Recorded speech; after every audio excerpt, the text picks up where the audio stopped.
Vou começar por agradecer aos professores Pedro Nuno Teixeira e Gonçalo Leite a circunstância de terem decidido estar aqui presentes e partilhar connosco alguma da reflexão que se torna necessária pela longevidade do GES e também pela própria natureza das coisas, uma reflexão que se torna necessária sobre este dilema, porque pode ser o caso de um dilema entre autonomia e regulação das instituições de ensino superior.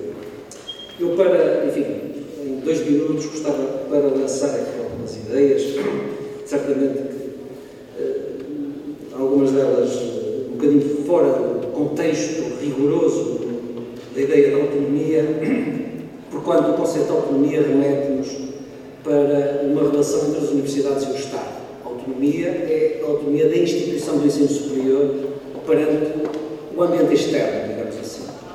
E, tipicamente perante o Estado, que é a entidade aqui com capacidade de compressão de uma certa liberdade de organização interna e de expansão das universidades. Portanto, compressão e condicionamento. Ora, eu queria, no entanto, colocar aqui um outro elemento do contexto da autonomia, que é das autonomias dentro da instituição universitária, dentro de cada instituição. Digamos, as autonomias das unidades orgânicas e dos departamentos e das instituições dentro da instituição universitária. Acho que há aqui um caminho também a fazer.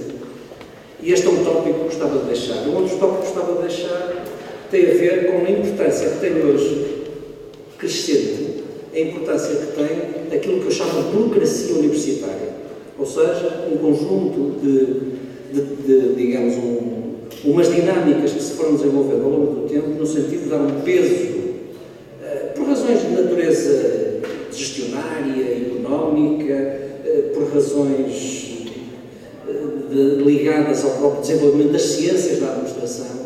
A verdade é que se instalou um peso que me parece excessivo no desenvolvimento das universidades, daquilo que eu chamo a burocracia universitária, que não se remete apenas para os funcionários da universidade, nem para os quadros das universidades, mas também para os docentes. Portanto, mas aqui parece um crescimento desmesurado naquilo que se pode chamar a relação de produção, a relação entre a produção da universidade, o que a universidade produz, e o peso que vai tendo sucessivamente mais, crescentemente maior, essa ideia de burocracia universitária.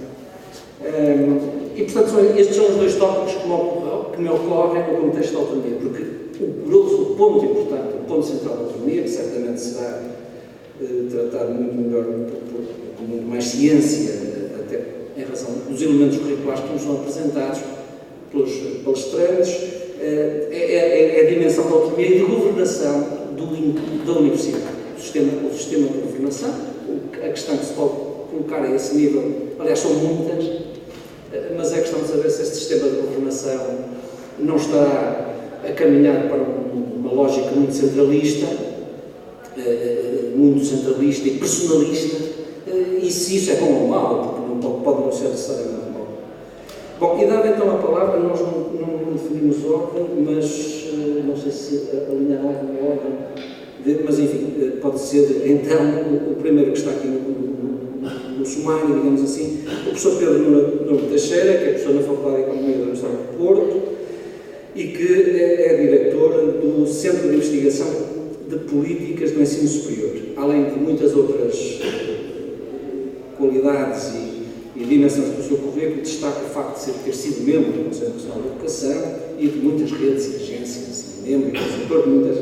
E, portanto, uma pessoa que pensa, que tem um currículo inquestionável e também consultor da Casa Civil da Presidência da República para o ensino superior e, portanto, que tem um currículo que tem certamente muita reflexão sobre este tema da regulação, não sei se mais da regulação ou se mais da autonomia das universidades e das instituições do ensino superior.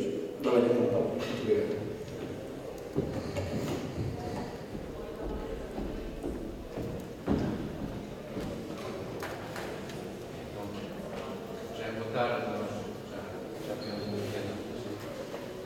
Já é boa tarde.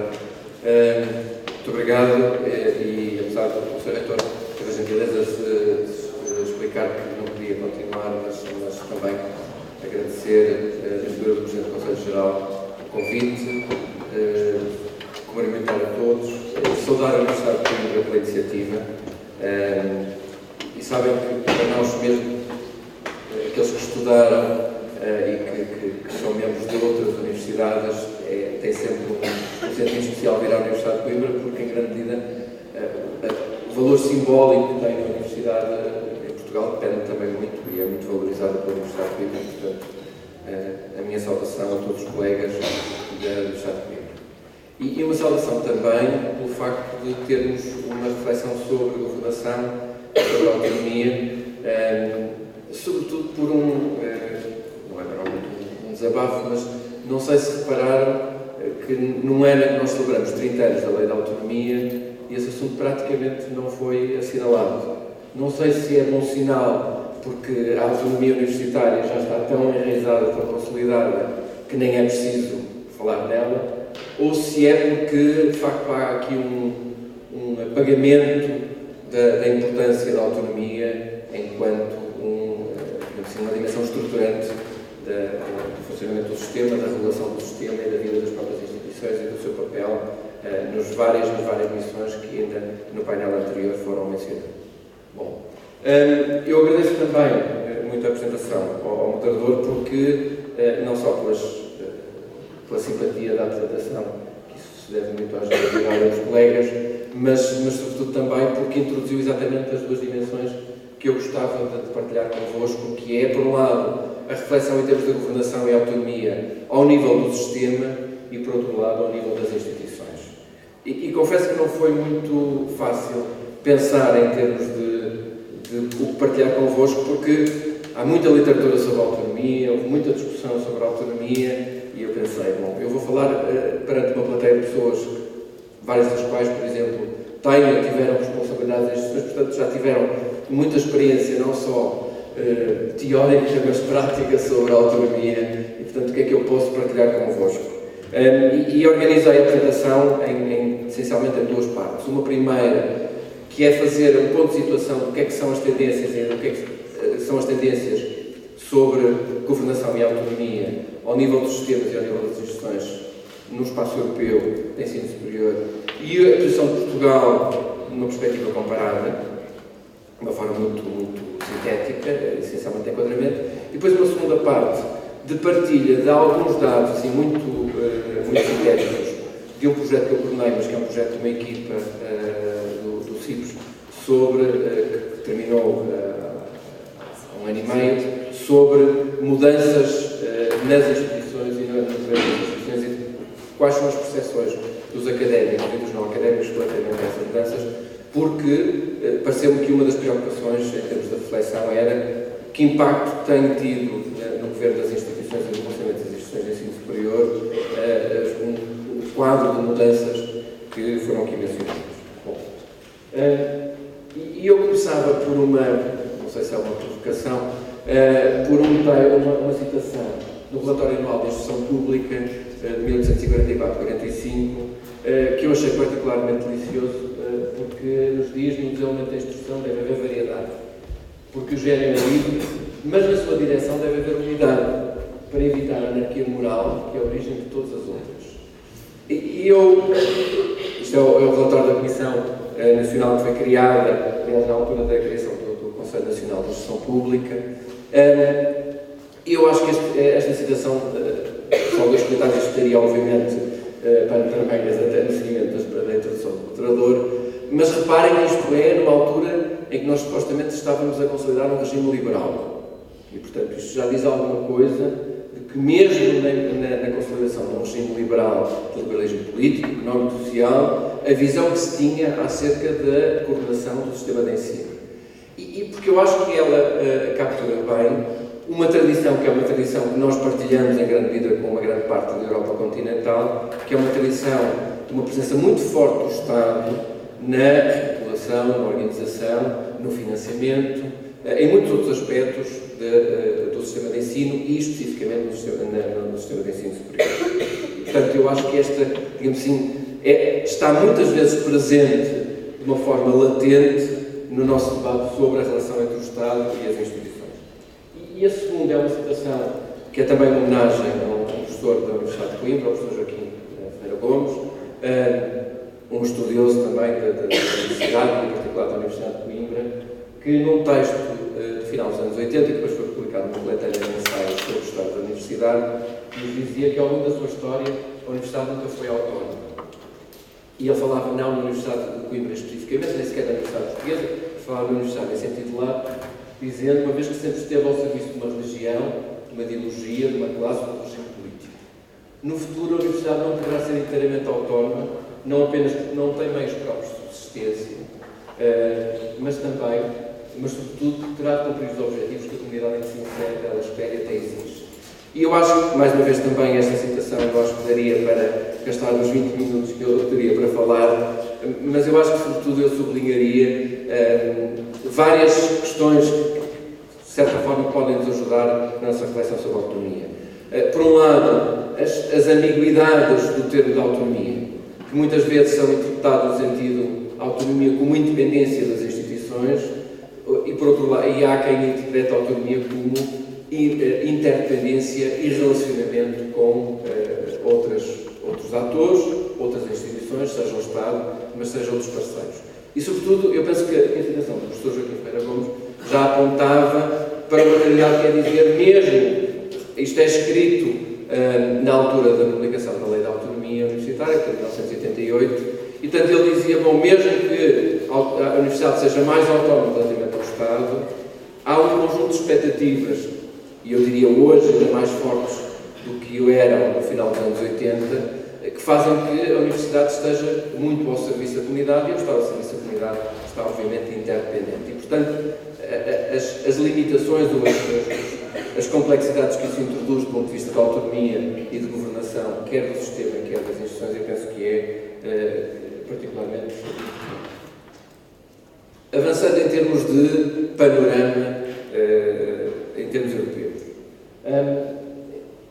Como eu dizia nas primeiras palavras, há de facto aqui uma multidimensionalidade, um multinível do ponto de vista da governação. Nós podemos estar a falar de governação ao nível do sistema, podemos estar a falar de governação ao nível da instituição. E, sobretudo, eu sublinharia que nós não temos um modelo de governação nem ao nível do sistema, nem ao nível das instituições, porque, em grande medida, nós estamos a lidar, a governação é gerir interesses múltiplos e visões múltiplas sobre o sistema de ensino superior e sobre o que é que deve ser a instituição, o que é que devem ser as missões da instituição, quais devem ser as prioridades da instituição.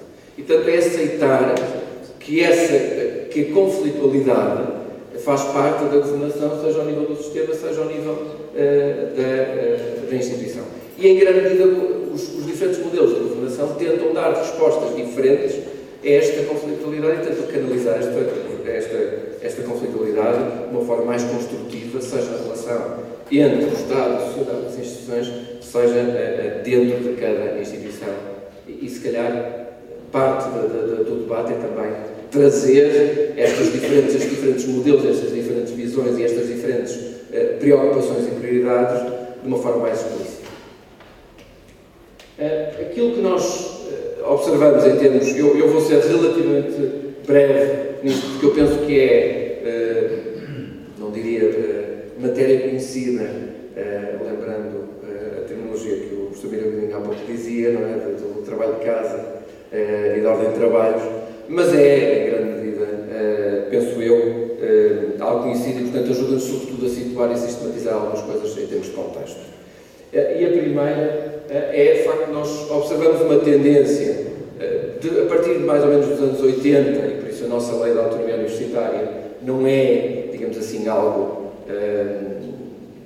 único, particular, específico na experiência portuguesa. Ela insere-se numa tendência que se observa, certamente, em vários países europeus, de passagem de um modelo, que era um modelo de controle relativamente detalhado, específico, daquilo que era a governação e a gestão das universidades, para um modelo que se convencionou chamar mais de supervisão. E, portanto, passou-se para um modelo de relacionamento entre Estado e instituições, em que, por um lado, se dava mais autonomia e depois estabelecia-se mecanismos de supervisão, de prestação de contas, seja o Estado atuando diretamente, seja assumindo-se como representante da sociedade e, portanto, tentando estabelecer parâmetros que entendia que eram parâmetros importantes para avaliar o desempenho das instituições. E isso foi também evoluindo para uma pluralidade de mecanismos de prestação de contas, que em muitos casos se traduziram na criação de agências que têm, em alguns casos, um caráter mais público, em outros casos, um caráter mais autónomo, do ponto de vista do financiamento, do ponto de vista da qualidade, do ponto de vista de outras dimensões de avaliação da vida, do ponto de vista da investigação, aos quais a Universidade teve que ir respondendo. E, portanto, por um lado, tinha mais autonomia, sobretudo naquilo que era a sua gestão corrente, mas, por outro lado, tinha múltiplas dimensões nas quais era avaliada e nas quais também, ou das quais dependia muitas vezes o volume de recursos financeiros que poderia beneficiar para exatamente a prossecução do jornalismo.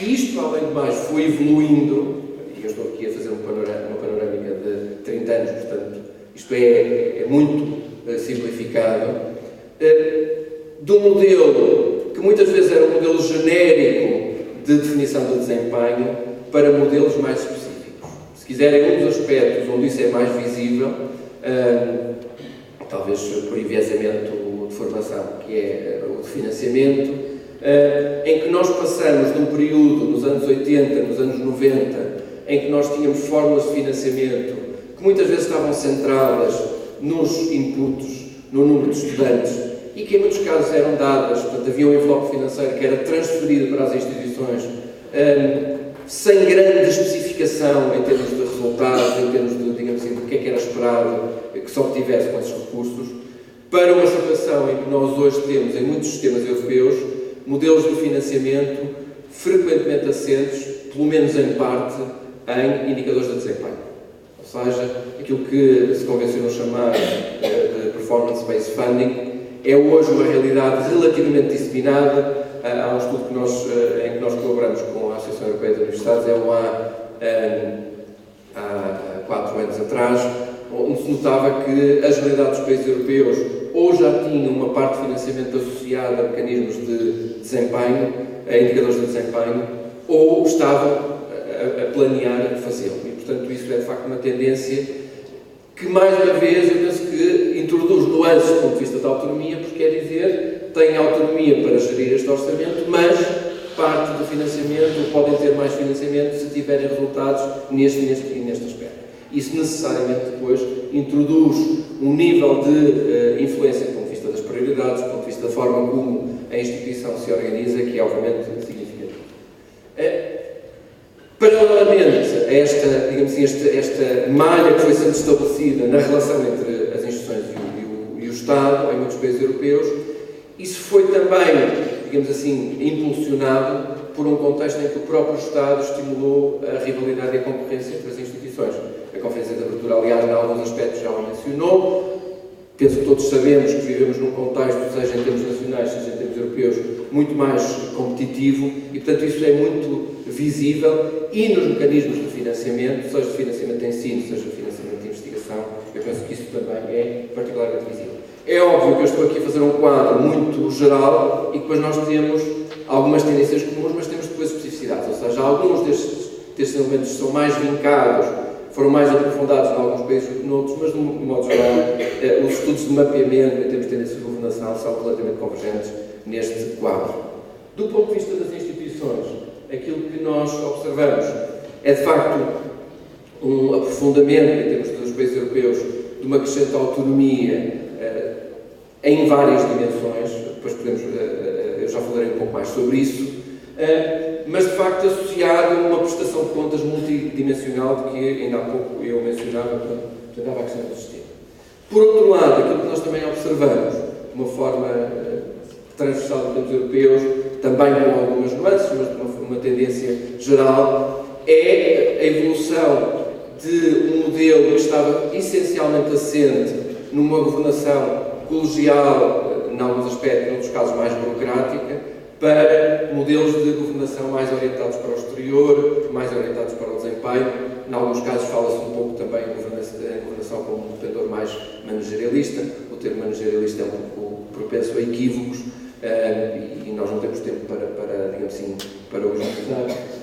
Mas, sobretudo, o que também ressalta é o hibridismo e, se calhar, alguma da crescente tensão e conflitualidade nas instituições de ensino superior é porque nós hoje não temos claramente nem um modelo nem outro, ou seja, temos a coexistência sob a posição de lógicas de processos de decisão ainda muito ancorados em valores académicos tradicionais, naquilo que é o papel dos especialistas, naquilo que é o papel dos académicos e dos outros atores internos, sobrepostas, coexistindo com modelos que trazem ou tentam trazer preocupações do exterior, de serviço à comunidade, de resposta, capacidade de resposta a essas preocupações. E se quiserem, alguns dos comentários que nós às vezes ouvimos sobre a própria dinâmica de funcionamento dos Conselhos Gerais, onde exatamente coexistem estas dualidades, é o tentar operacionalizar visões e lógicas de processo de governação que, em alguns casos, não são exatamente convergentes.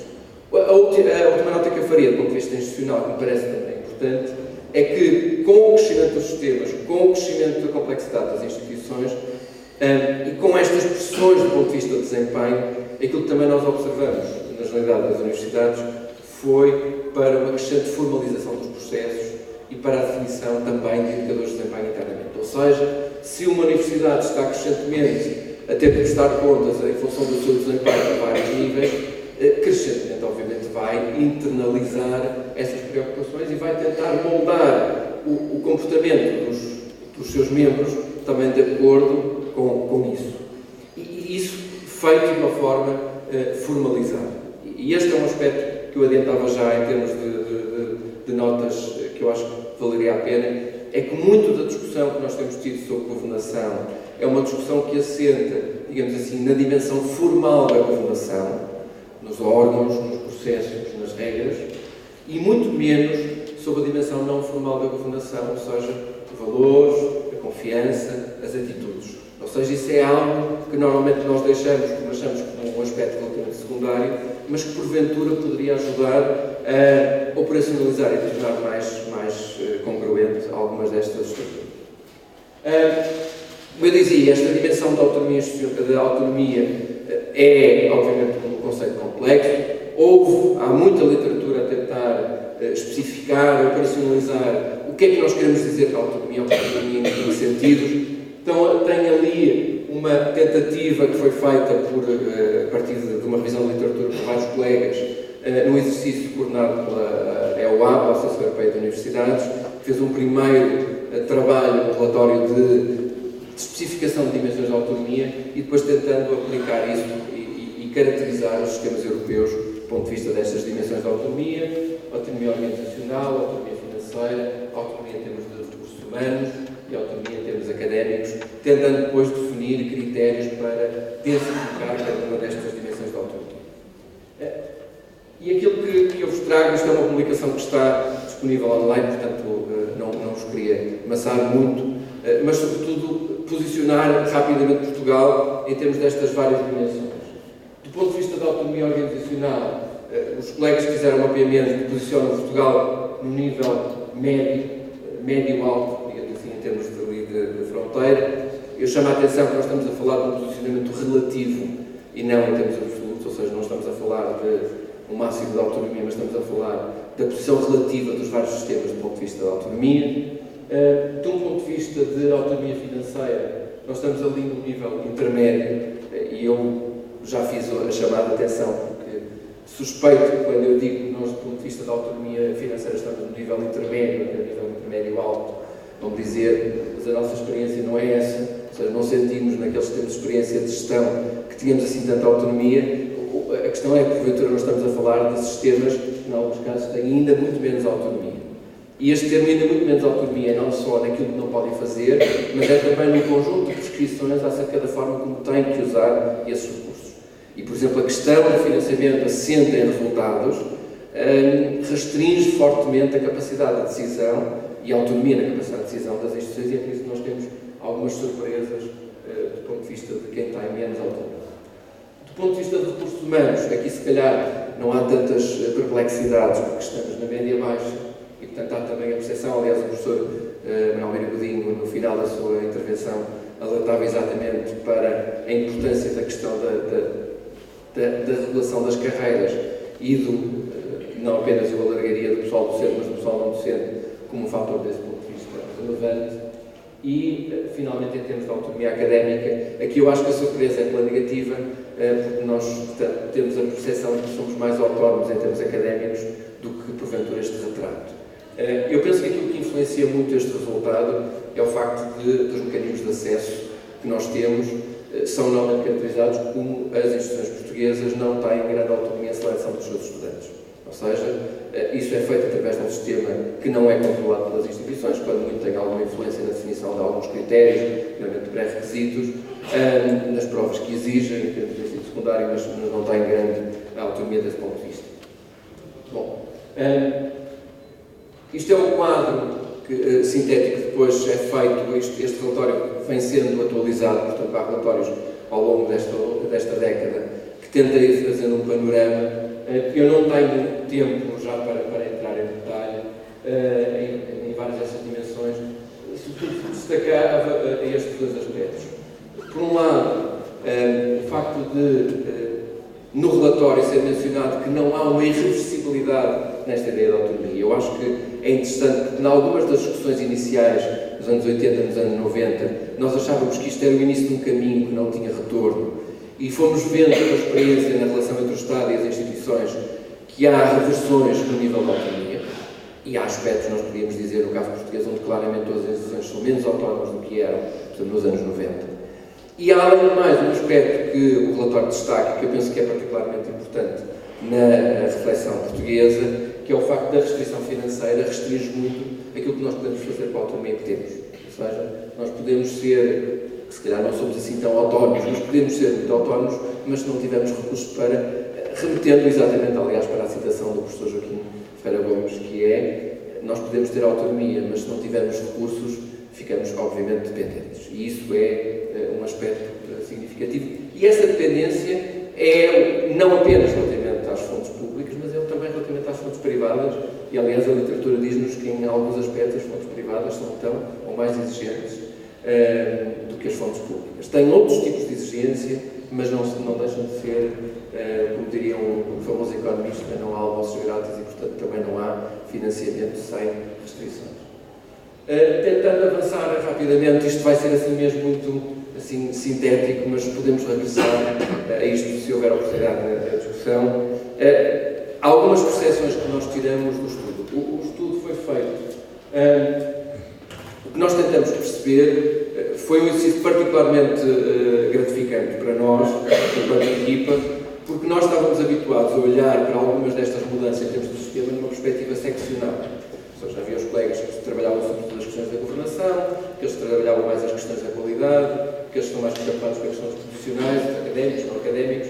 E este foi um exercício de tentar olhar numa perspectiva mais integrada como é que estas mudanças que foram ocorrendo ao longo dos últimos 10 anos no sistema português, mas também, em muitos casos, espelhando mudanças noutros sistemas, como é que elas interagem? Ou seja, o que é que, em que forma, modelo, alterações do ponto de vista de sistemas de desempenho ou de mecanismos de qualidade estão a ter impacto na fundação e vice-versa?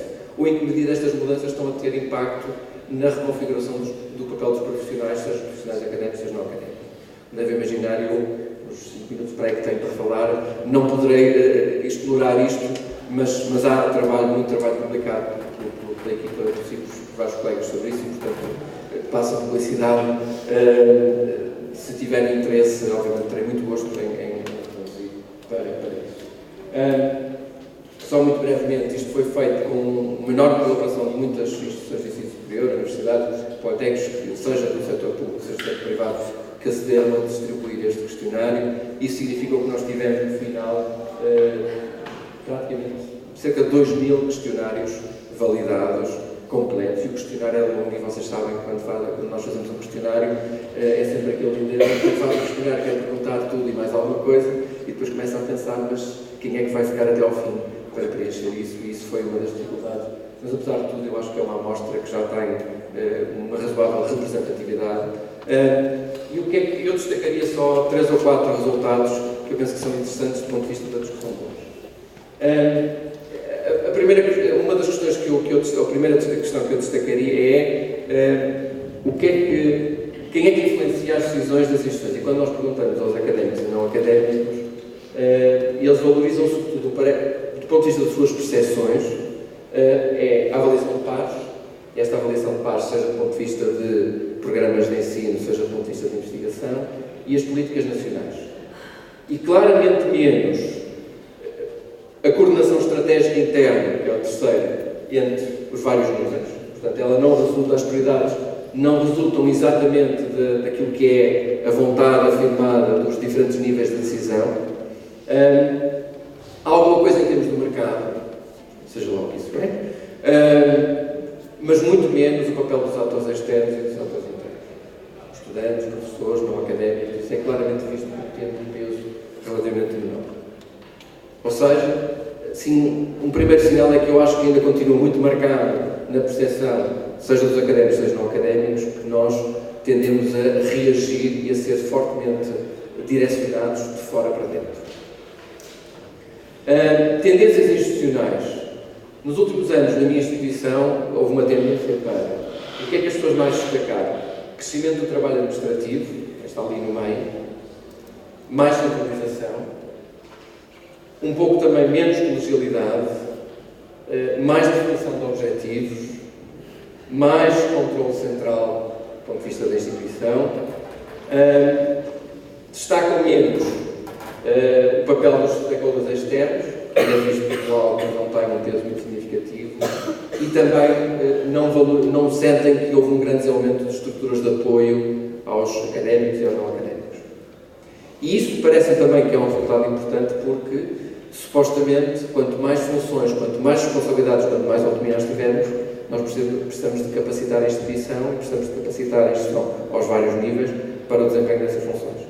Se esperamos que a instituição tenha um desempenho melhor, também como é que estamos a suportar, do ponto de vista institucional, os académicos e os não académicos para fazerem aquilo que lhes pedimos e cada vez mais lhes pedimos mais coisas.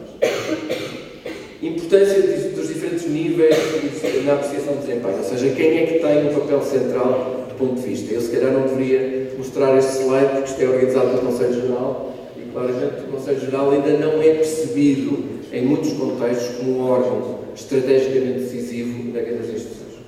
E, portanto, aqui também eu acho que reforça o quadro de centralização que são os reitores, é a presidência dos politécnicos, que é vista como quem tem mais poder na definição de desempenho, nos mecanismos de avaliação de desempenho, seguido pelos órgãos científicos, claramente mais do que os órgãos pedagógicos, depois os níveis de escola, departamento, terem algum papel, e claramente menos os serviços. Eu acho que este resultado também é um resultado curioso, porque muitas vezes quando nós falamos com colegas, eles sentem que os serviços agora pedem-nos muitas coisas e têm muitas exigências, mas curiosamente quando nos perguntamos não sentem que afinal são os serviços. Os serviços têm um papel processual, mas não sentem que são os serviços que estão a definir. E este é um resultado significativo porque em noutros contextos, com tendências mais marcadas de algumas coisas que eu já falei, o papel dos não académicos hoje um papel muito marcado na própria definição de prioridades e na definição de modos de avaliação do desempenho. E, portanto, tudo há aqui também um resistir de modos tradicionais e do papel de valores académicos e dos académicos nos processos de decisão. Relativamente à participação dos atores externos, o que é que as pessoas destacam? Um dado que eu acho que é curioso, e é aquilo que as pessoas mais escolheram, é que há uma aceitação do papel dos atores externos. E eu acho que é um resultado interessante porque, se estão lembrados, quando nas alterações de governação anteriores ao RGES, os elementos externos foram impostos no sistema politécnico, mas eram opcionais no setor universitário. E havia muito poucas universidades que incluíram elementos externos nos seus órgãos máximos de decisão. E o RGES generalizou isso. E, curiosamente, não se nota que isso seja visto hoje como uma presença indesejada por grande parte da comunidade académica. Ou seja, é visto já... Agora, ela é vista muitas vezes como ou uma presença simbólica, ou uma presença que traz experiência, conhecimento, que complementa, mas tem claramente menos um papel menos vincado nos processos de decisão e na definição estratégica. Portanto, eu acho que ainda há aqui, por exemplo, dos aspectos que também não é particularmente destacado, é o contributo, por exemplo, em termos de mecanismos internos de qualidade. Também não é um aspecto onde se nota a presença de elementos externos. E isso, aliás, é notório quando nós perguntamos especificamente, e em termos dos mecanismos internos de melhoria da qualidade, quem é que acham que teve mais importância? A A3ES, claramente. As lideranças de topo das instituições e depois os outros atores, as lideranças intermédias um pouco. Reparem que em algumas universidades isso ainda pesa significativamente, ou seja, o nível escola, o nível faculdade, o nível departamento ainda é nível significativo e claramente menos. Ou seja, também aqui há a percepção de que estes são desenvolvimentos que ou são impostos de fora para dentro ou são impostos de cima para baixo. E isso é também, penso que, significativo. Finalmente, do ponto de vista da percepção dos académicos em termos da sua autonomia, há dois resultados que eu destacaria. O primeiro é que grande parte dos académicos ainda se sente muito autónomo, seja no seu trabalho cotidiano, seja na definição de prioridades. E este é um resultado que eu acho que também é significativo, porque quando nós olhamos para a comparação com outros profissionais e com outros académicos, noutros contextos, a perda da autonomia é algo muito vincado. E a autonomia é normalmente um valor muito significativo quando estamos a trabalhar, quando estamos a estudar profissionais altamente qualificados. O outro aspecto que eu acho que é particularmente interessante, não sei se é muito desejável do ponto de vista de governação para a instituição, é aquele ali que está sublinhado, é que grande parte dos académicos continua a sentir que a sua accountability, a sua prestação de contas é relativamente à sua área disciplinar, aos seus pares, e claramente menos do ponto de vista da sua instituição. Ou seja, os mecanismos ainda de recompensa, de valorização do desempenho, ainda são identificados e são excepcionados por parte dos académicos, muito mais definidos pelos parâmetros da sua área científica do que pela sua instituição. Bom, eu vou avançar, porque já fui dizendo grande parte das tendências, deixando apenas 3 ou 4 notas de finalização. Eu acho que o que eu destacaria do ponto de vista do sistema é que nós temos um percurso que, à luz das tendências europeias e na comparação com a Europa, é um percurso que está consolidado e que não compara mal com aquilo que é o padrão de outros sistemas em que havia uma tradição fortemente centralista. Simplesmente aquilo que nós observamos na evolução mais recente é que não há avanços significativos do ponto de vista do aprofundamento dessa autonomia. E eu acho que valia a pena nós também pensarmos porquê. Ou seja, porquê é que houve este travão e, em alguns casos, alguma reversão no grau de autonomia das instituições de ensino superior. A segunda nota é, eu já fiz no início, é que eu acho que valia a pena também que, quer ao nível do sistema, quer ao nível das instituições, nós tivéssemos mais tempo para discutir porque é que nós nos governamos de uma determinada forma, porque é que nós nos queremos governar de uma determinada forma e menos a discutir os processos e os instrumentos para nos governarmos. Porque eu acho que a forma como nós operacionalizamos esses processos pode ser muito diferente dependendo do tipo de consenso, do tipo de pactos, do tipo de compromissos que possam ser feitos institucionalmente. E a experiência, por exemplo, de sistemas fortemente centralizados, como os das universidades americanas, também nos dizem que houve um desenvolvimento de uma governação partilhada, paralela, através de mecanismos de consulta, que faz com que, ainda que formalmente o presidente de uma universidade pudesse tomar um conjunto de decisões, muitas vezes não o faria se sentisse que a comunidade académica estava frontalmente contra. E temos, aliás, muitos exemplos de universidades proeminentes onde, no limite, o próprio presidente da universidade saiu porque se sentiu que não estava sintonizado com a comunidade académica no sentido alargado. A última nota, ou as duas últimas notas, uma é relativamente à participação dos atores internos. Parece-me que há aqui alguma dissonância entre aquilo que ainda é uma presença muito significativa dos atores internos nos mecanismos de decisão e a sua percepção relativamente à capacidade de influência real nos processos de decisão das instituições. A última, relativamente aos elementos externos, que eu acho que já estão acolhidos e integrados, mas que ainda não é claro para grande parte da comunidade académica qual é o seu papel e como é que nós podemos aumentar a relevância seu contributo. Muito obrigado pela sua atenção. Obrigado de enviar a palavra ao professor Gonçalo Leite Velho.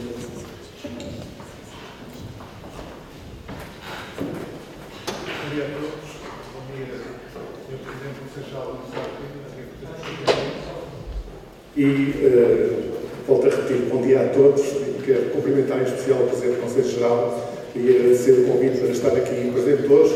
Penso que, de facto, a iniciativa merecia uma moldura humana mais assinalável do que aquela que está aqui presente. Aliás, deixo desde já aqui o rep para que se possa promover uma iniciativa semelhante, mas congregando todos os Conselhos Gerais, porque sei que tem havido essa concertação entre os vários Presidentes dos Conselhos Gerais das diversas instituições de ensino superior e que se possa, de facto, proceder à reflexão sobre este tema dessa forma mais alargada.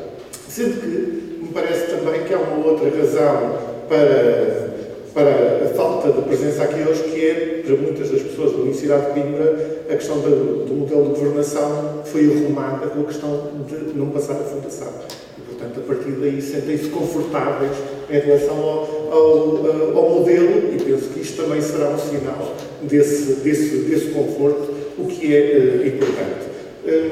Eu vou-vos já dizer, eu pensava que eu tinha suspeição sobre a pausa do café, eu achava que ela não ia existir e, portanto, achava que nós íamos estar todos com o nível de glicemia muito em baixo e, por isso, resumo a apresentação, são 5 slides, ou 6 com este do título, ok?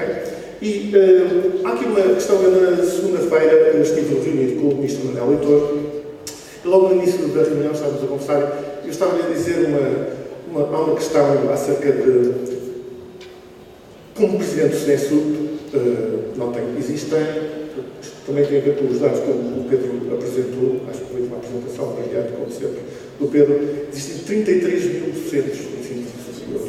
33 mil docentes no ensino superior. E o quadro, do ponto de vista dos alunos, são 300 mil.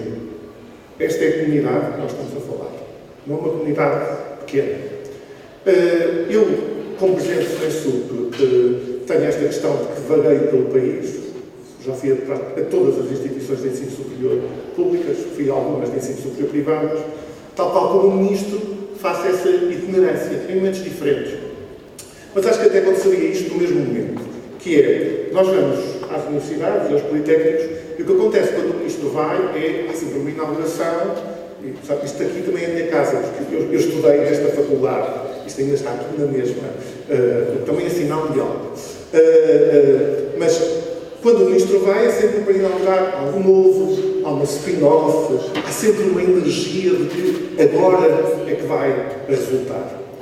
Quando vai o Presidente do SNESUP, é assim, nós até posso ir muitas vezes, vou e vejo coisas novas, etc., mas a mim vão mostrar aquela parte do TED que não está a funcionar, o laboratório que mete água, o docente que foi contratado de forma ilegal, etc. Portanto, eu tenho um insight acerca daquilo que é a realidade do sistema que é muito diferente da realidade ministerial e que dá um olhar único acerca desta matéria. E é sobre essa questão palpável e concreta que eu gostaria de trazer aqui hoje, sendo que, último ponto desta consideração inicial, há aqui uma questão fundamental sobre esta palavra autonomia, que, em alguns textos de reflexão que tenho produzido, em nome do SNESUP, em particular no Jornal Público, procurei trabalhar.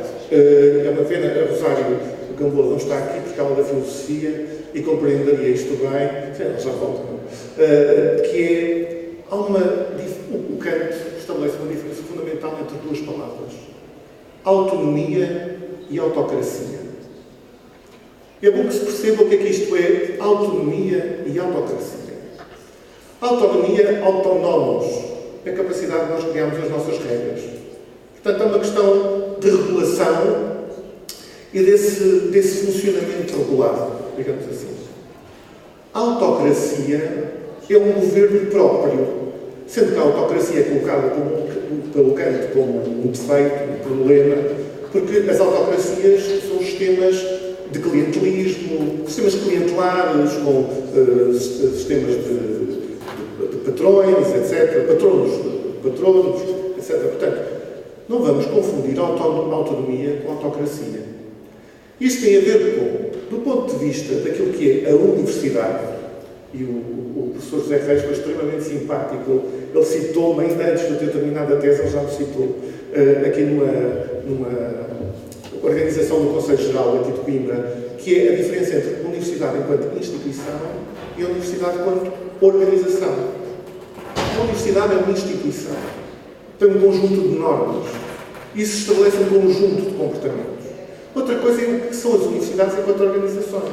Ora, a autonomia da universidade, enquanto instituição, é uma autonomia da liberdade. Da liberdade de conhecer, da liberdade de ensinar, da liberdade de aprender. É diferente de consideração da autonomia enquanto uma matéria só do governo ou de economia vista no sentido mais estrito. Os economistas, como bem sabem, a base da palavra economia é o governo da casa. Okay? Mas há aqui um sentido mais lato, e é sobre esse sentido mais lato da palavra autonomia que eu gostaria de centrar, que nos concentrássemos também aqui hoje em relação à questão do ensino superior. É essa autonomia enquanto nas universidades existe liberdade para conhecer, existe liberdade para ensinar, existe liberdade para aprender. Isso tem a ver com tudo isso dos modelos de governação, etc. Ora bem, eu tenho aqui isto, acho que é este. Ok.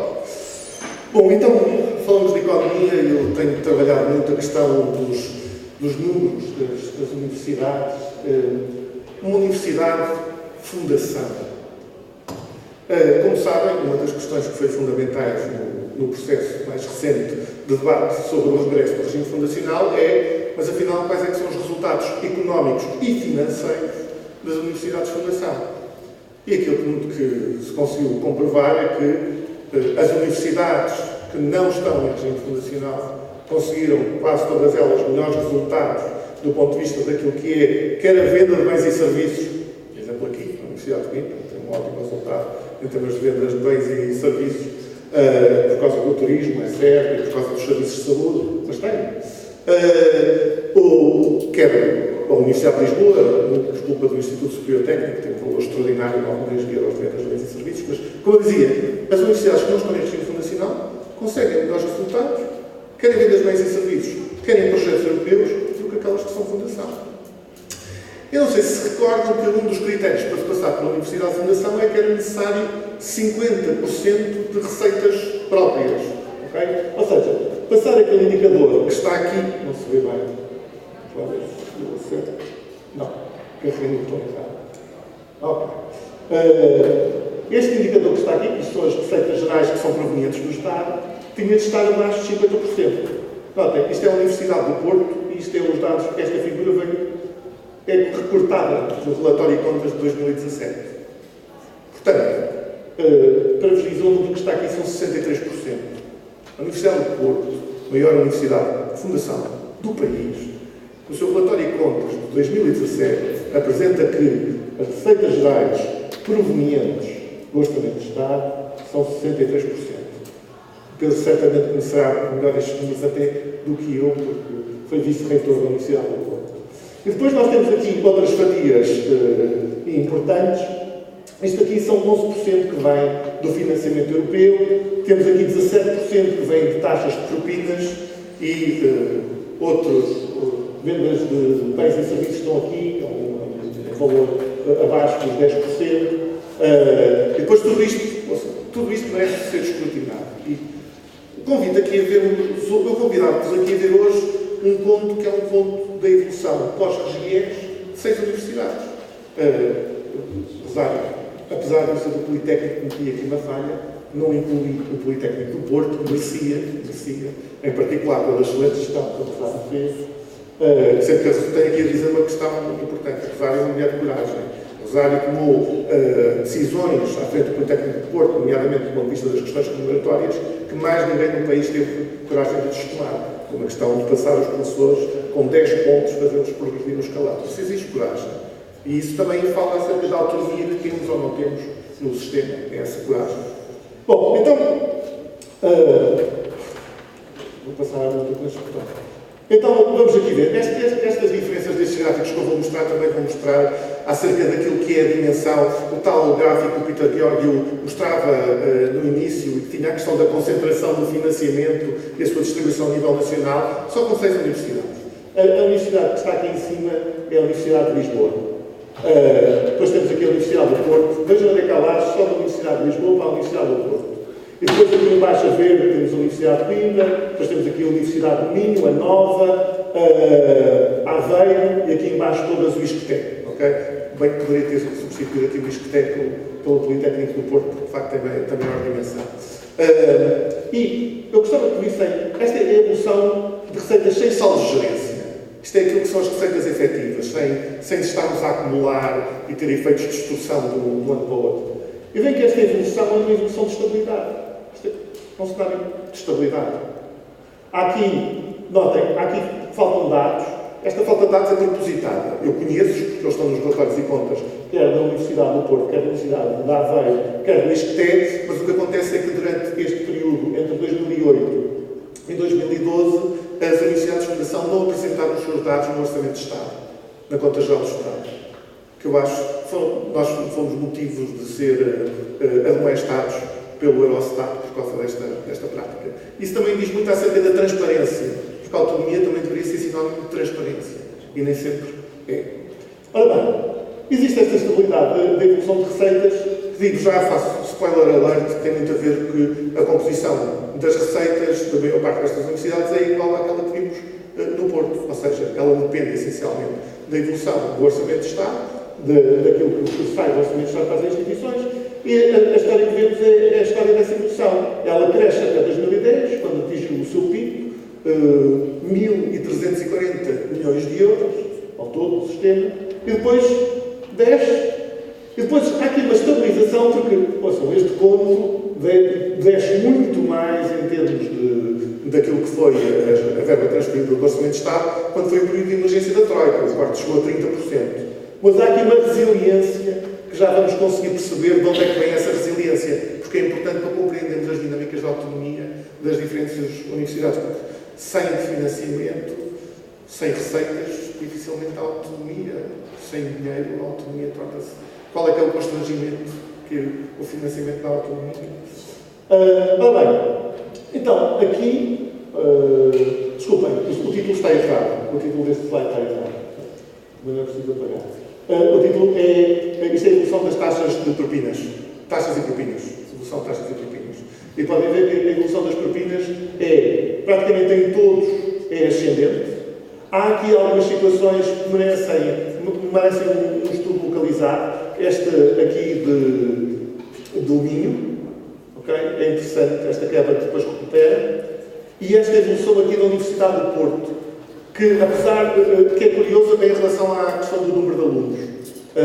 E há aqui esta quebra entre 2013 e 2015 e depois ainda não tem conseguido recuperar. Aqui Coimbra apresenta resultados muito positivos, sendo que Coimbra, do ponto de vista dos estudantes internacionais, consegue arrecadar mais propinas do que todas as outras universidades juntas. Okay? É um fenómeno que é o peso de Coimbra. Eu acho que, sendo eu uma pessoa que foi formada por Coimbra e não estou a dar informação novamente em Coimbra, sinto-me ligado. Acho que é bom termos esta noção daquilo que é o peso de Coimbra no mundo. É uma Global University, enquanto sou novo. Ora bem, isto é a questão das transferências que tem a ver, sobretudo, com os projetos europeus. E aquilo que nós vemos do ponto de vista dos projetos europeus, só faltam 2 slides, é que, podem ver, existe uma performance muito diferente das diferentes universidades, sendo que há aqui coisas muito curiosas, que é, vocês podem ver que a performance, há esta performance aqui, que é um gigante que vai crescendo, e começa, há aqui um cruzamento, que a Universidade do Porto está aqui, depois passa para aqui, e depois cresce. Isto que está aqui é a Universidade de Lisboa. Ok? E estão a ver esta perda aqui de influência da Universidade do Porto. Sendo que nós estamos a falar aqui de números absolutos. Se formos verificar a porcentagem do orçamento, esta perda da Universidade do Porto é muito maior. É muito mais significativa. Temos aqui uma instituição muito interessante, o Minho, ok? Que faz este pico e depois tem esta queda, mas recupera. Isso também tem a ver com a evolução dos quadros comunitários de apoio, do Portugal 2020, porque a evolução do Portugal 2020 tem repercussões diretas nisto que está aqui. E aqui a ver temos Coimbra, que teve um ano muito bom em 2015, mas depois isto não tem corrido assim tão bem. Eu acho que é motivo de preocupação aqui para a Universidade de Coimbra conseguir perceber o que é que se está a passar com o financiamento europeu e com estas dinâmicas, porque era bom que esta curva, se não tivesse sido tão... crescesse tanto aqui, mas se ela fosse mais fraca, mas continuasse a apresentar uma dinâmica de crescimento, era mais interessante. Depois aqui temos a nova, e aqui o ISCTE é essencialmente o grosso do ISCTE em termos de receita são propinas. Okay? É muito mais importante as propinas do ISCTE do que as receitas das transferências europeias, dos projetos europeus. E em relação a este quadro, permitam-me chamar a atenção sobre uma outra questão que tem a ver com o papel das universidades e essa sua articulação do ponto de vista da autonomia, é que isto que está aqui do Minho, este crescimento que estava aqui do Porto, e em parte este crescimento aqui de Coimbra, começa a ser visto sobre qual é que é a sua ligação com o tecido económico da região. Porque, por exemplo, uma das universidades que apresenta aqui um score que foi estável, que é a Universidade de Aveiro. Em Aveiro, o Distrito de Aveiro é daqueles que têm conseguido arrecadar mais dinheiro do ponto de vista do Portugal 2020. Portanto, uma dinâmica extraordinária do ponto de vista do Portugal 2020.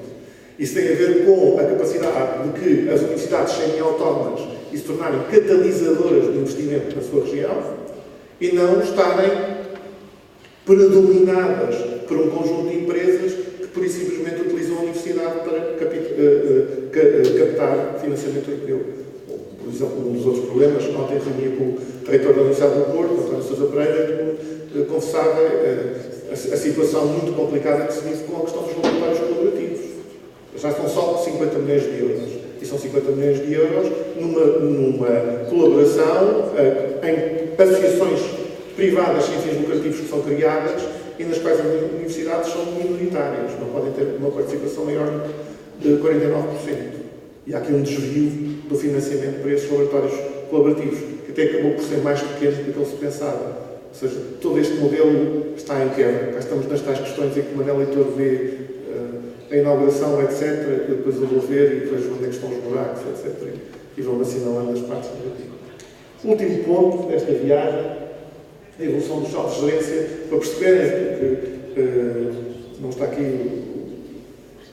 o reitor da Universidade de Coimbra, mas numa outra conferência que eu bati em Coimbra, que estive com ele, tocou-se mais ou menos este assunto, e ele disse em público, portanto não estou a fazer nenhuma conferência, é que eles estiveram na sala nessa altura, devem se lembrar, ele disse que considerava um erro, poderia ter sido um erro, não tinha percebido muito bem, porque é que eu tinha levantado a questão dos saldos no artigo público, foi ter muitas repercussões, etc. Bom, a razão parece-me aqui evidente. Estão a ver esta curva ascendente aqui dos saldos de todas as universidades, isto aqui é Coimbra, okay? Isto aqui é o Porto, desculpem, este é o Porto, isto é Lisboa, o Porto é o campeão. Vai com mais de 100 milhões de euros são acumulados. Isto é um problema, porque, do ponto de vista económico, isto é um dinheiro que está debaixo do colchão. Isto é dinheiro que está debaixo do colchão, não está investido em nada, não está investido em equipamento.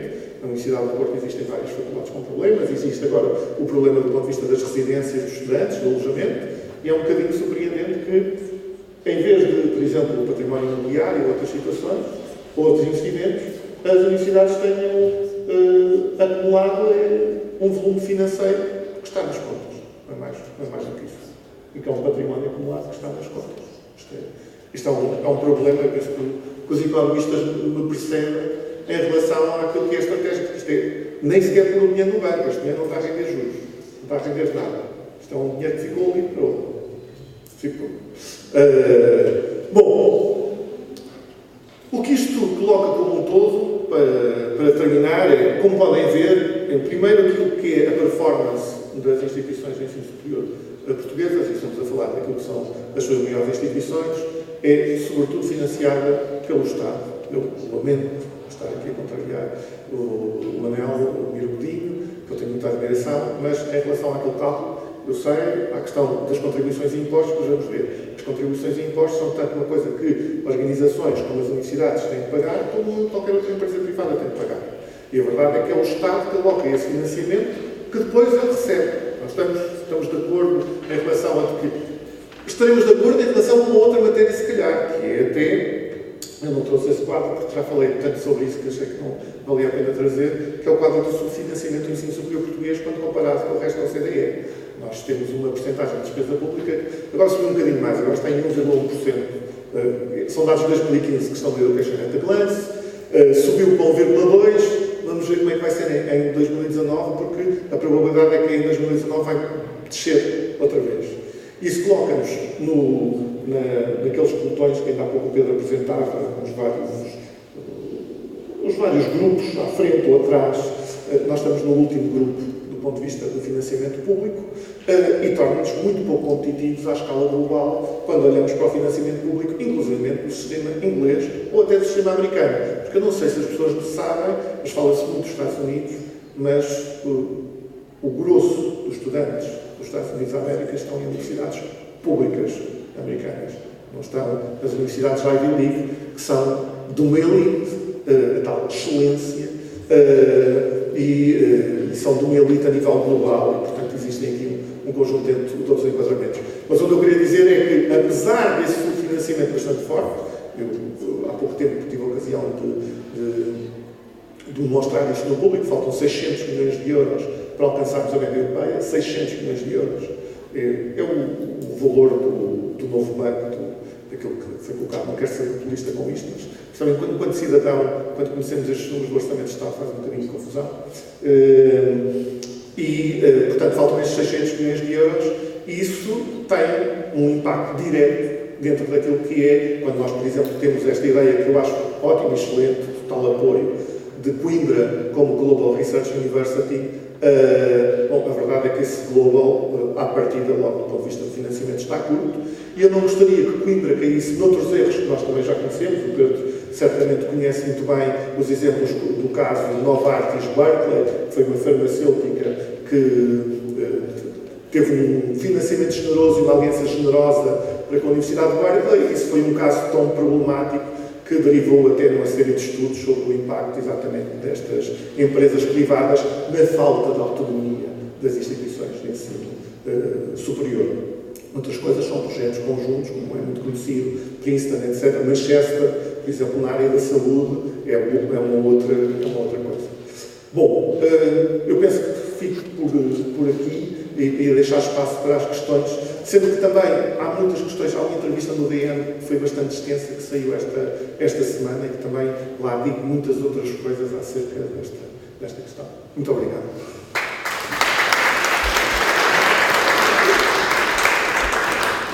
Muito bem, eu perguntava se alguém tem alguma questão para colocar. Sobre o Pinho, se faz favor. Eu agradeço sempre as apresentações muito interessantes. Os dados que o Pedro Teixeira apresentou são preciosos, dão-nos indicações importantes, porém o Pedro Teixeira fez aqui um trabalho um pouco quase de jornalista, transmitiu-nos informação e não tomou posição. E nós temos da intervenção que fez, que estamos num nível intermédio em termos europeus, na autonomia. Qual é que é a tua opinião, Pedro? Insuficiente? Devemos caminhar em algum sentido? Concretamente, em que sentido? Relativamente à intervenção do Gonçalo, também muito interessante, acho que nos deu evidência, como se diz agora, de que há efetivamente pouca autonomia da instituição universitária em Portugal. O facto de não poder colocar o dinheiro em juros logo em partida é revelador dessa falta de autonomia. Não faz muito sentido os saldos de gerência não poderem ser utilizados de uma forma economicamente mais interessante. Agora, a minha questão não está acerca, não tem a ver com esta possibilidade, não. Nós sabemos porque é que o dinheiro não é colocado, porque são instituições públicas e instituições públicas não podem realizar agora esse tipo de aplicação. Agora, a questão que eu colocava há anos é, face a este saldo de gerência acumulado que existe, quais são as aplicações possíveis, isto é, numa perspectiva de investimento e de futuro, quais são as aplicações possíveis deste saldo de gerência? E a questão da diminuição de propinas eu não vejo como um investimento. Portanto, em termos de desenvolvimento das instituições, como é que poderíamos usar estes sons acumulados. Teriam outras questões, mas para já, obrigado. Obrigado. Não sei se alguém mais tem alguma questão para agruparmos e aqui a posterior para avançarmos. Aqui à frente.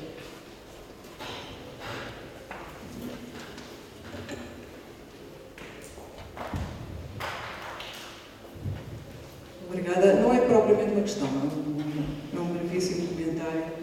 Achei muito interessantes as intervenções de diferentes perspectivas, mas em particular pôr em evidência, talvez mais da primeira que a segunda, a ambiguidade envolvida neste conceito tão central quando se fala de formação e organização da universidade, que é a autonomia. Uma ambiguidade imensa. Lembrei-me que na reforma, há 10 anos, veio associada a uma promessa de maior autonomia das universidades, não é? Mas as habilidades que nós sabemos, Pedro já sabe muito bem, como estudou profundamente, que a ênfase foi colocada sobretudo na autonomia administrativa e financeira, não era a questão da autonomia académica, liberdade científica, etc., enfim, estava por adquirir, mas o que me pareceu, ao mesmo tempo, curioso, e era sobre isso que eu assinalava, foi os resultados que o Pedro apresentou do inquérito realizado às percepções dos universitários. Este dado que nós, enquanto universitários, sentimos de que o essencial, a autonomia académica, a liberdade científica, a definição das prioridades, etc., mantém-se. Eu diria, o essencial tem estado assegurado. Agora, a questão que eventualmente se põe, lembrando inclusive as intervenções muito interessantes do painel anterior, é de saber se, no fundo, essa percepção da autonomia que ainda mantemos em geral na Universidade Portuguesa não é, de certa maneira, paradoxal, isto é, a outra face, não é, da dependência do financiamento público, de PIBs, etc., isto é, e não do mercado e das empresas. Não sei se há mais alguma questão. Se não houver, eu vou então dar a palavra ao professor. Muito obrigado. Muito obrigado pelos comentários e pelas questões. Muito sucintamente, eu acho que qualquer uma delas merecia uma resposta bastante mais longa, mas certamente também poderemos depois continuar no almoço, se ainda quiserem aturar. Primeira questão relativamente à autonomia. Eu espero que não tenha sido um registro assim tão jornalístico, sobretudo com a reputação que os jornalistas hoje em dia têm. Mas também foi no sentido de partilhar os dados o mais objetivamente e estender-se o mais objetivamente possível, com a subjetividade que é inerente ao exercício, porque acho que o que se propõe também é suscitar uma reflexão. Duas notas muito rápidas. Uma, eu acho que tentei transmitir aquilo que para mim parece completamente óbvio, que é a autonomia é instrumental, ou seja, não é um valor apenas em si, não é um fim em si mesmo. Autonomia para quê? E por isso, quando nós desdobramos o conceito de autonomia nas várias dimensões, eu acho que nós deveríamos ter uma discussão em termos do sistema, acho que deveríamos retomar essa discussão, que aspectos de autonomia é que nós gostávamos de ver aprofundados. Ou seja, ligando à questão da Maria Gonçalo, nós sentimos que havia uma promessa de mais autonomia do ponto de vista institucional, sendo certo que aquilo que nós sabemos é também da experiência de outros países, é que normalmente o reforço da autonomia institucional faz-se não apenas à custa do nível do Estado, mas faz-se também na perda da autonomia individual. E, portanto, aliás, nós sabemos que alguns dos sistemas que tinham autonomia institucional mais frágil eram países onde havia uma aliança tácita entre um grupo de académicos relativamente forte e o Estado. Muitas vezes até tomava as decisões com base num conjunto de opiniões de especialistas, seja do ponto de vista dos programas, das disciplinas, etc. E eu acho que valeria a pena retomar esse debate, porque eu acho que há aspectos onde nós sentimos, na discussão nas instituições, que nós gostávamos de ter mais autonomia.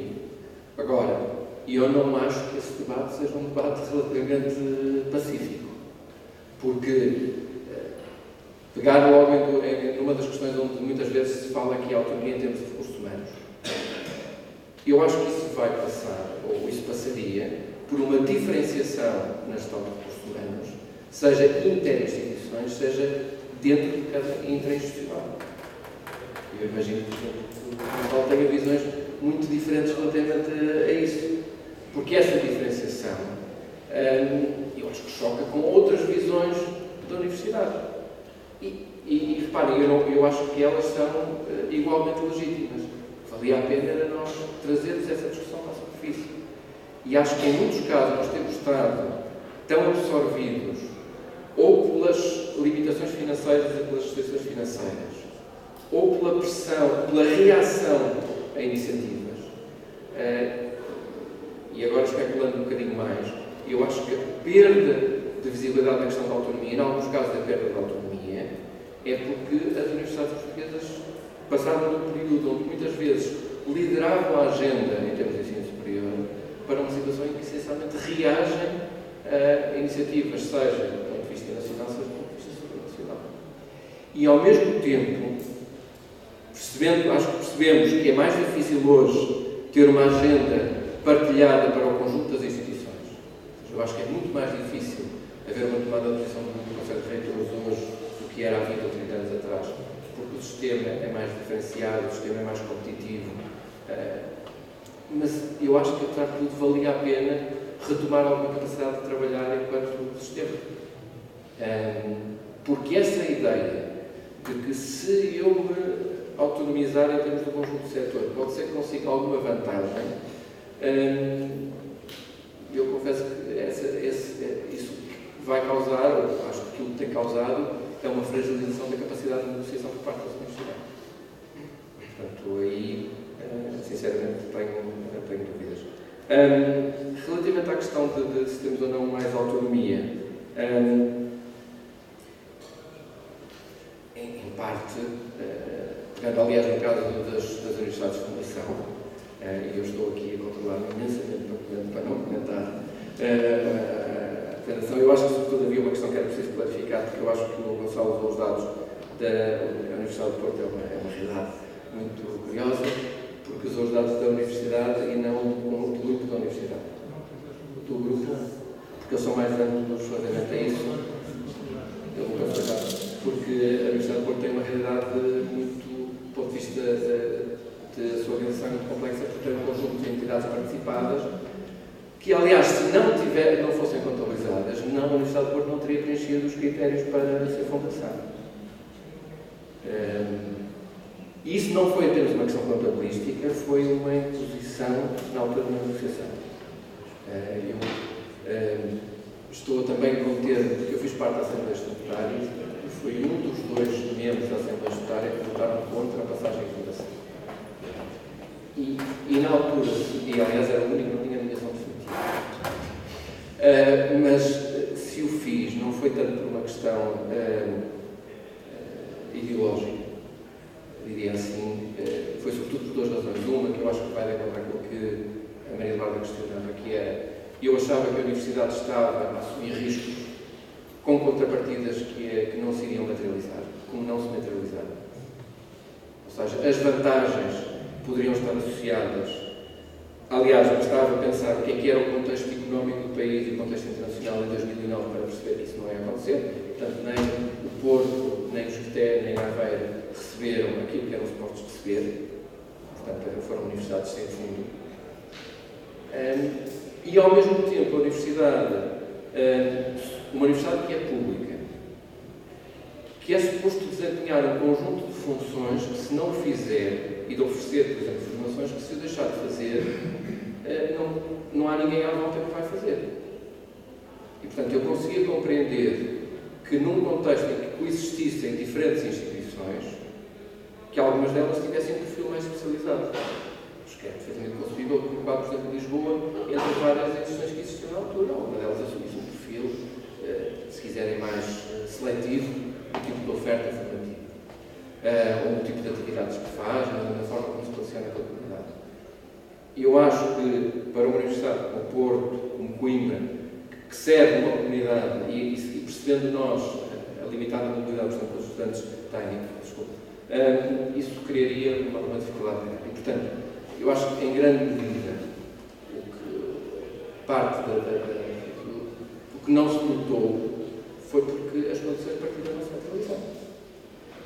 Portanto, na prática, mesmo aquele ar nos dados do Gonçalo, porque as universidades de fundação, a certa altura, disseram, mas nós somos fundação, estamos fora do âmbito do período orçamental, e conseguiram, mas depois com outra água voltaram a ser inseridas. E, portanto, até nas pequenas coisas de simplificação que poderiam acontecer, isso deixou de existir. Portanto, percebe-se que depois não há assim uma diferença tão significativa. Se calhar aí, contra o meu argumento, ou seja, como de facto não fez grande diferença se a fundação ou não se a fundação, também não materializou alguns receios. Mas sobretudo há aqui um aspecto que eu acho que só terminava neste aspecto, que é a questão da governação. Para mim, o fator essencial na altura da decisão foi: nós não podemos fazer um referendo, convocamos uma reunião com os presidentes dos órgãos de todas as faculdades. E a esmagadora maioria manifestou-se contra. E eu não acho que quem está em órgãos deva impor a sua vontade para o Estado. Ou consegue persuadir, e pareceu-me que nós, enquanto Assembleia Estatutária, não tínhamos conseguido apresentar bons argumentos que convencessem os nossos colegas, os funcionários, os alunos a mudar. Porque, de facto, acho muito perigoso do ponto de vista de governação que quem está nos órgãos decida com base na sua legitimidade formal e não na sua capacidade de representação substantiva de quem é suposto representar. E eu acho que esse é, de facto, também por isso que conduzindo para a questão da governação. Por isso é que eu insistia na dimensão não formal da governação. O RGES trouxe uma redução do número de órgãos e uma redução da dimensão dos órgãos. E eu acho que isso nos obrigava a criar ou a recriar formas de comunicação e de discussão e de negociação dentro das universidades, que eu acho que em muitos casos não devemos fazer. E isso traduz-se num adiamento muito grande de muitos colegas relativamente àquilo que são as decisões da universidade. Obrigado, peço desculpa, mas eu estou, de facto, a ficar muito importante. Eu estou a ver toda a gente a pedir para o almoço e eu também, sendo que há uma questão que é, quando eu imaginei esta sessão, sinceramente eu imaginei menos PowerPoint e mais poder conversar com o Pedro, que é uma coisa que vejo mesmo muito prazer nesta troca de argumentos, também estou aqui, eu contemplo muito. Há aqui uma questão fundamental do ponto de vista da autonomia e acerca daquilo que nós vimos até hoje. O Pedro conhece muito bem isto, conhece os dados do EUA, que é, não há um modelo de governação único na Europa, apesar daquilo que foi a ação das instituições supranacionais. Apesar das recomendações da OCDE, apesar do papel que o Banco Mundial teve aqui e ali, aqui na Europa não tanto. A verdade é que não existe um único modelo de governação. Existem diversos modelos de governação.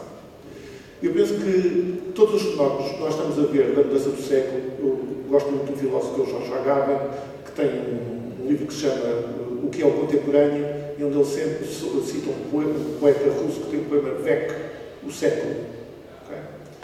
E nós estamos numa mudança de século, nós ainda não nos apercebemos, ainda estamos vestidos de facto do século XX, e o século XXI está aqui à porta. E o século XXI bate-nos à porta com muita força, os populismos e tudo isso. E isso tem muito a ver com aquilo que nós estamos a falar hoje acerca da questão da autonomia e dos modelos de governação. Portugal, em muitas das alterações que fez, nomeadamente as alterações do RGES de 2007, foram inspiradas por aquilo que organizações supranacionais tinham dito. Ainda há pouco alguém dizia, não lembro quem, que acerca da questão do Mariano Gago, que tinha falado de uma universidade, o reitor, no discurso inaugural de início desta conferência que falou, José Mariano Gago, que tinha como ideia uma universidade, não é na Dinamarca, na Suécia, a Chalmers, mas não interessa, uma universidade nórdica. Okay? E aquilo era algo que tinha surgido no quadro da OCDE, que é um estudo que conhece estas coisas, sabe? Okay? Portanto, há aqui uma influência do discurso que passa, tal qual como passou a influência do discurso acerca da primazia do mercado. Que são discursos. A universidade, e esta é uma prova disso, e eu tenho orgulho de fazer uma parte disso, as universidades persistem para além desses discursos e vão para além da história, conseguem ter esse. E isso transporta-se também na capacidade, da autonomia delas terem essa capacidade de reflexão, de serem autónomas e de poderem estar nessa tal vanguarda, nessa tal liderança do ponto de vista de pensar, de refletir e de ter influência na sociedade nessa sua capacidade de reflexão. Para responder ao Manel e para terminar, acerca da questão dos saldos de gerência, como testemunho do aquilosamento financeiro das instituições. Não é verdade que eles não possam ser gastos, eles podem. Desde 2015 a lei foi alterada e aqui na Universidade de Coimbra, tal qual como noutras universidades, houve uma mobilização de saldos para gastos, inclusive de imobiliário, para fazer frente a este ou aquele imprevisto. Agora, o que existe é, eu não sei se lembram daquilo que o professor José Ferreira Gomes expôs muito bem no Observador, que é a ideia de que não temos de acumular para um dia de chuva, sendo que, e isto aqui é fundamental, os saldos eram vistos como a última reserva de autonomia das universidades. Porque se viesse algum governo e nos coibisse de alguma forma financeira, nós estaríamos aqui em movimento para podermos socorrer nessa altura de dificuldade. E o que acontece é que é exatamente o contrário. Quando foi o período de emergência financeira, quando procurámos socorrer daquilo que existia, não se podia, sendo que as instituições financeiras, o pobre do Politécnico de Mar, onde eu estou, já nem saldos tinha, não tinha nada. Portanto, eu penso que nós temos de trabalhar e temos de mudar em relação o Times Higher Education ontem falava de unionization e é que já estamos mesmo muito perto do almoço, não vou abrir o assunto, flexibilização das relações contratuais. Neste momento, na Europa e no mundo, alguém não está a ver o que é que está a acontecer nem nos Estados Unidos, nem no Reino Unido, nem na Austrália, e que estava ali de alguma forma presente nas páginas que o colega da Universidade de Manchester mostrou. Portanto, convém mais autonomia, inclusivamente mais autonomia da parte dos discursos. Acho que é a mensagem fundamental. Obrigado. A sessão retoma às 15 horas.